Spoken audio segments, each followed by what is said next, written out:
All right, welcome back everyone to George James and Associates Research Tools channel. And this is the second part of the video regarding the fifth chapter of the dissertation, if you're doing the 5-chapter format, and why you really have a little bit more of literature review to do at the very end of your dissertation. You thought it was over, it's not.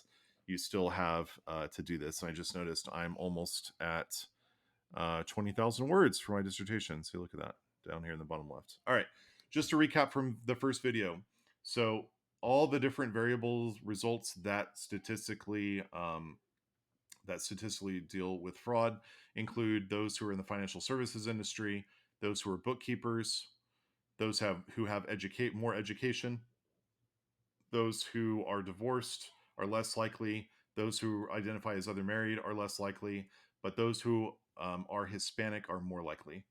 And so I just want to then go back up to the table of contents here. And so in chapter 4, you not only just discuss the validity and reliability of the data if you're doing a quantitative study like I did, you also need to list the results, which I did in those tables. And then you also need to go through each of the research questions. I forgot to add the heading 2 to the second research question or hypothesis, but you go through the results and then you just evaluate the findings. And all you're doing in evaluating the findings, all you're doing there is just explaining, okay, based on my first and second chapters up here, the introduction and literature review, these results match up with what we found here, with what's already been written? Now, chapter 5, these are implications, recommendations, conclusions, right? And so here in the implication section, especially, what you're going to do is you are going to draw conclusions about your findings. And included in that is going to be taking your results, which I covered at the very beginning of this video, and you're going to see if you can find anything in the literature that explains those. So you're not doing any explanations here at the end of chapter 4. Your explanations and everything come at the very end in chapter 5.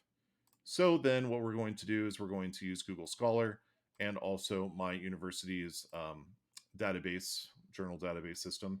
And so what we want to do is we want to focus on one aspect at a time. We could do this. So we could do something like those with more education, commit fraud, and just see where this takes us, right? Let's see, individual organizational characteristics. So this might be good. Maybe education, or maybe individual characteristics. Oh, good. This takes us right to, okay. So here we have this potential study by Christy Holtfretter. I don't remember if I quoted her in this dissertation. I certainly did in my first one. I think I've actually read this article, but let's assume for the moment that you haven't read it, right? So descriptive statistics, you just scroll down to the tables. Don't need this, but you do need to go to, yeah, so you do need to go here. Okay, significance of the 0.05 level, age, gender, education. So here we go. So corruption and fraudulent statements, 76%, 74% more likely, and asset misappropriation. This is what I actually studied. 50% more likely with education, assuming that these are odds ratios. I think they are, because I'd have to go through and look. But assuming these are odds ratios, that's what this means, right? And if they're not, then even the coefficient. I think it is, though, because the F ratio is usually odds. It's logit, right? So anyways, yeah, so it looks like those with education here are more likely, unless, yeah, I guess all of these. I'd have to read a little bit further to see, but this shows that there is statistical significance at the 5% level regarding these different things. And so this, at least and you can read the results and everything, or maybe she just did ANOVA. Okay, it doesn't matter at this point. It's fine, because what we can do then is this looks good. This looks like something that can explain education. She did ethnicity as well. No, didn't do that, but did position, though. So position could also, maybe if they have a bookkeeping position, I have to go and look, right? I have to go and look and see. Oh no, employee versus manager, executive. But that could also be very promising, though. Here. So this looks good. So what I'm going to do is I'm going to download this, Go to downloads. Normally I want to put in the title. Okay, let me go to the top here. And I don't know if, I think I've said this in one of my previous videos, but whenever you're doing, whenever you're saving things, so what I want to do is occupational fraud typical white collar crime? Okay, so what I want to do then is I just want to minimize this down just so I can get the, there we go. So I can do this. So is occupational fraud typical? I'm not going to use any fancy stuff like quotations because that can mess up the file type. And then underscore, I don't use question marks either. And then I say last name of the first editor. And if there's two, I'll do the ampersand and the other name. But Holt Freder 2005. So that way I already know which article it is when I save it into downloads, and then I will move all of them. Once I've done that, I will move all the articles that I considered that I downloaded that I want to use, and I'll move them into my dissertation folder. All right, so that was good. The effects of education on crime. Sure, let's look at that. Maybe it's gonna, I don't know if it's gonna cover white collar crime or fraud. Let's see here. Oh, I hope this is in English. Okay, looks good so far.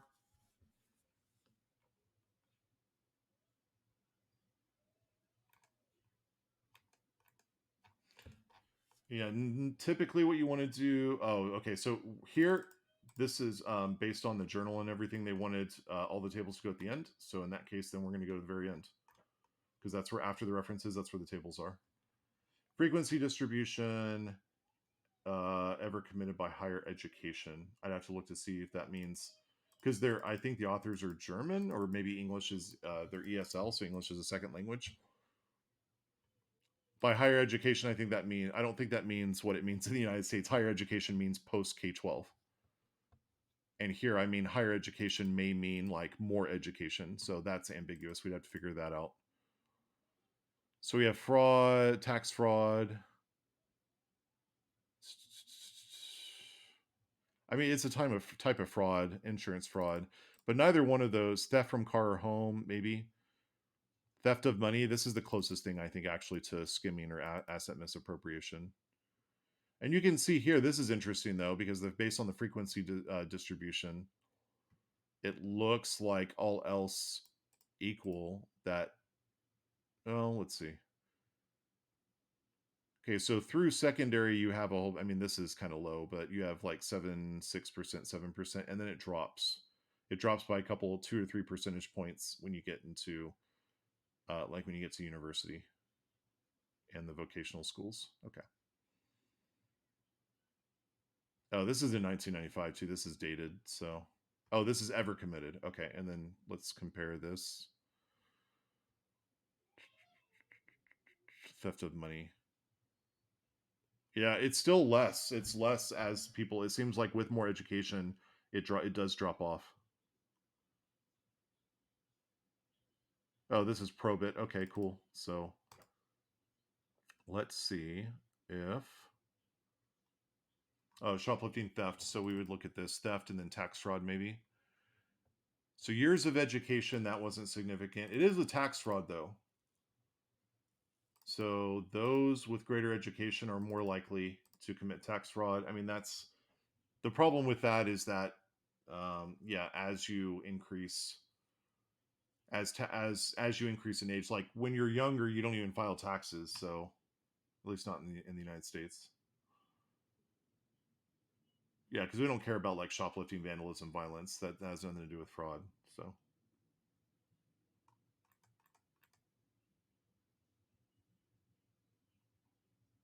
actual years of education, yeah. So yeah, I mean,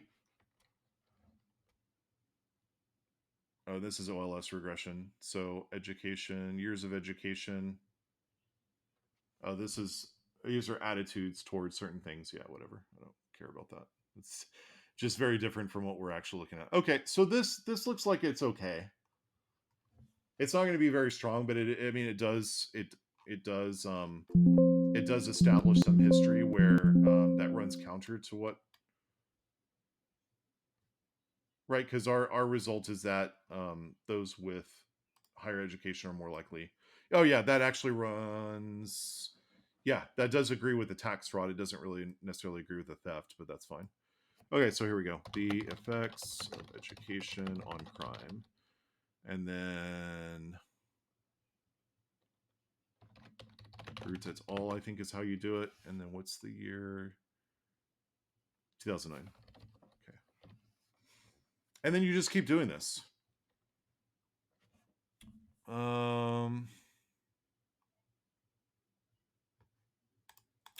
don't know if this is going to have anything to do with it. What is this? Oh yeah, working papers.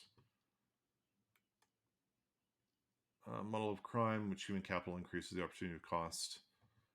Yeah, that's not really what we're looking at. And then here, I can just type in the exact same thing. Go here. The other thing you can do too is you can come in here, and if, let's say, one of these doesn't have a PDF next to it, like this one, well, let's see if there's one that's a better example. So not all of these are going to have PDFs right next to them in Google Scholar, right? Like this one, Beyond the Fraud Triangle. So here, what you would do is you go to Cite, or you could just take the title, and then you could type it into your university's library search engine. Here I want full text, peer-reviewed articles, and apply filters, and then I have to lock it. I think is yeah, I have to remember the filters, so it's really weird. Okay. No.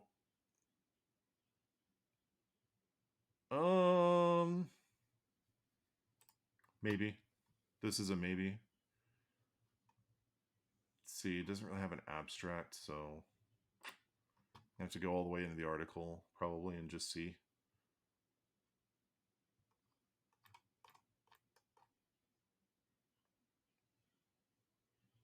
Oil industry, yeah, that's nice. Whatever.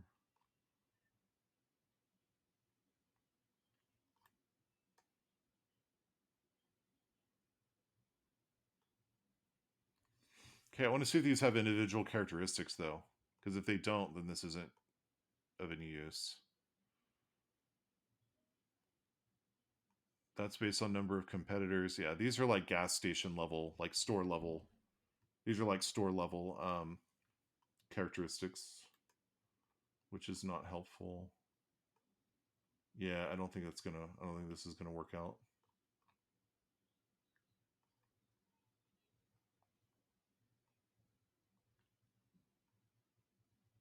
Yeah, I don't think so.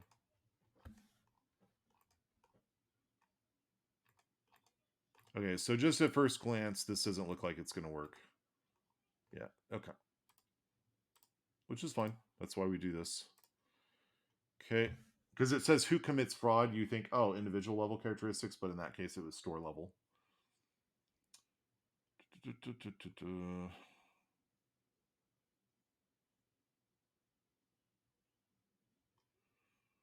Individual morality, maybe.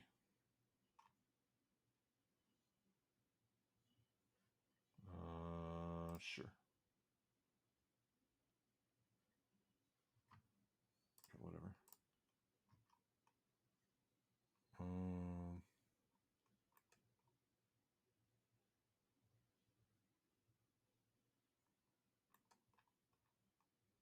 Okay, might have to look at it this way because I didn't see any tables. Oh, here we go. Okay.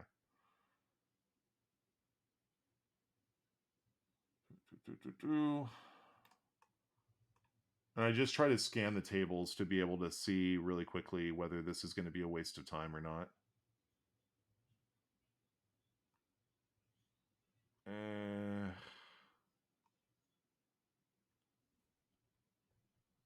Yeah, it doesn't look like this is going to have anything to do with control. I mean, so sorry, with education.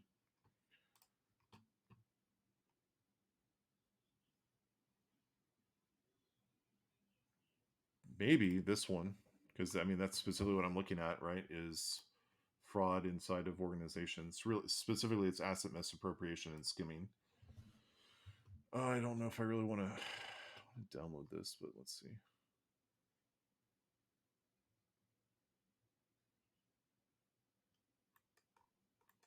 Okay.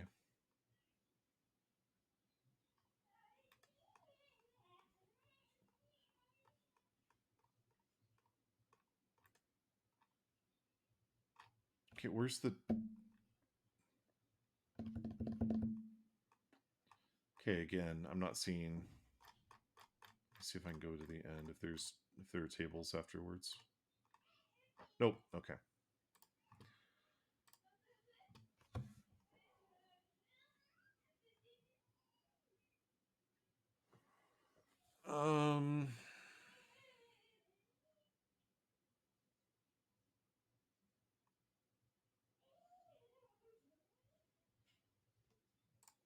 I mean, the nice thing is I already have a couple of sources. I mean, ideally, I want to find like 3 or 4 of them. But sometimes they're not going to be out there. Like, there's just nothing on that yet.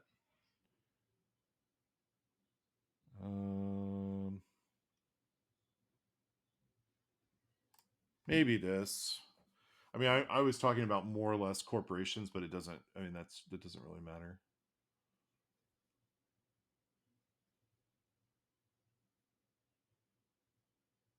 Okay.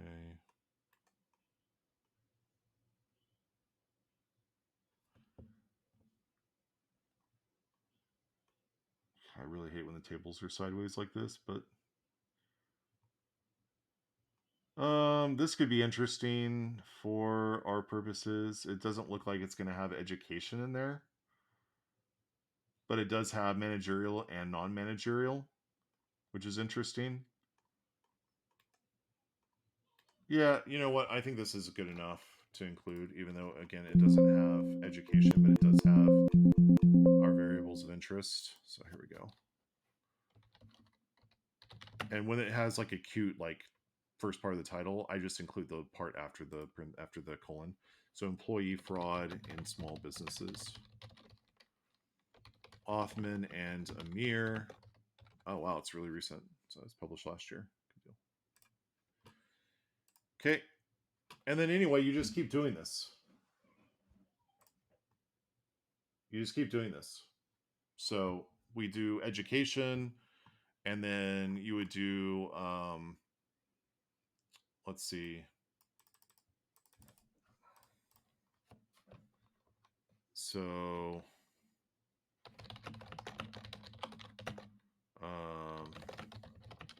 maybe something like that, or marital status and fraud. Okay, no results found. That's fine.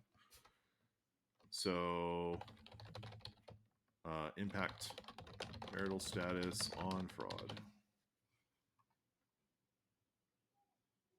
That's investment decisions. Let's see.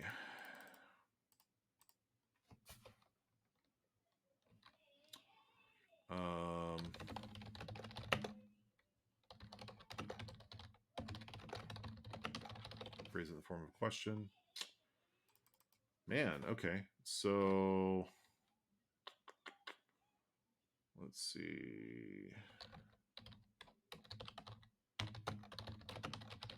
How about this?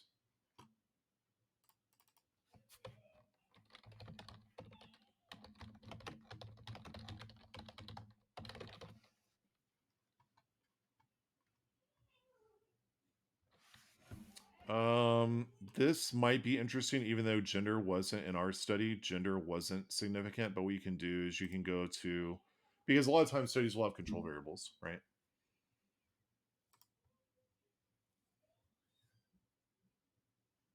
So what we can do then, I like reading it in PDF better. Oh, let's just see from the abstract. Female fraudsters are 3 times more likely than male fraudsters to commit crimes of asset misappropriation in the workplace. Okay, so again, that's interesting, but I don't know if it's going to have, let's see. So here's the thing, right? Gender is the variable of interest, and age, position, compensation, education. Sweet. That's what we want to see. Oh, I did. I was looking at marital status, wasn't I? I forgot that I'd moved on. But nevertheless, that happens. You're looking for A, but instead you find some stuff on B. That's totally fine. God, these stupid tables that are sideways. Okay. Well, we get to see if we can read sideways. Oh, it's like this. Okay. Nope, that's variables of interest across the top. Okay, where is education? Oh, college. I see.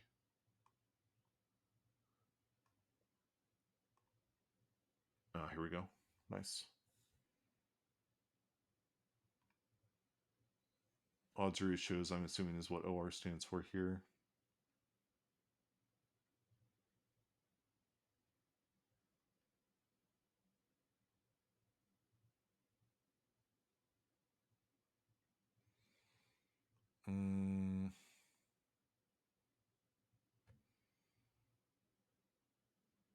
Gender, age.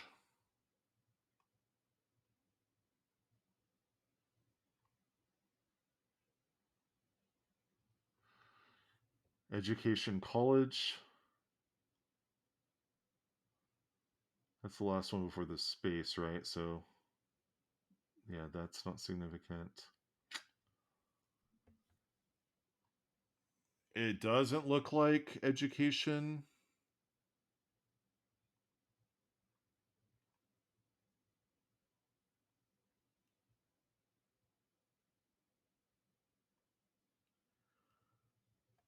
Doesn't look like education was. Okay, that's.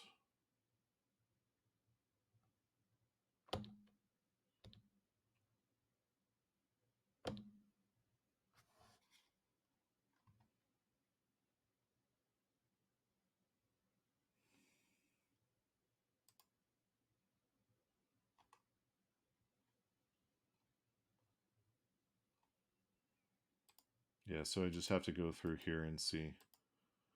I mean, at the very least, right, we can throw this in with education and just say, well, when controlling for education, these authors did not have similar results, basically. So it's fine. I can include this as well. Okay, so we're going to do this. Okay, do it this way.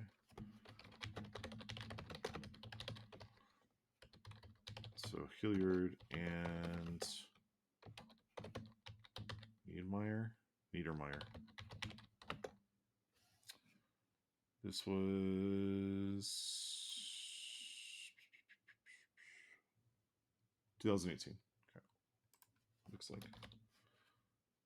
Okay, I know this video was a little bit long, but you would just do the same thing that I just did for education, and you would do it for every single variable that showed significance in at the end of your fourth chapter of the dissertation, if assuming you're doing the 5-chapter model. So we did education, and then we would do financial services industry, we would do bookkeeping, we would do Hispanic, we would do divorced, and then we would do other married. I believe that's everything. So we would do all the other, however many that is, right? 5 or 6 variables, just like we did education. You typically just want to have, unless there's a plethora of literature out there on those variables, you really only need I would say a couple to a few sources for each one. You don't it doesn't need to be nearly as in-depth as your literature review, but you do need to do this because your dissertation committee, and then later when you start publishing articles, the reviewers will expect it. And so hopefully from this 2-part video you've taken away the importance of chapter 5 and kind of what you need to do to wrap up your dissertation once you get through the results and you've evaluated the findings. That's all for now. Tune in next time for another episode of George James and Associates Research Tools channel. Talk to you then.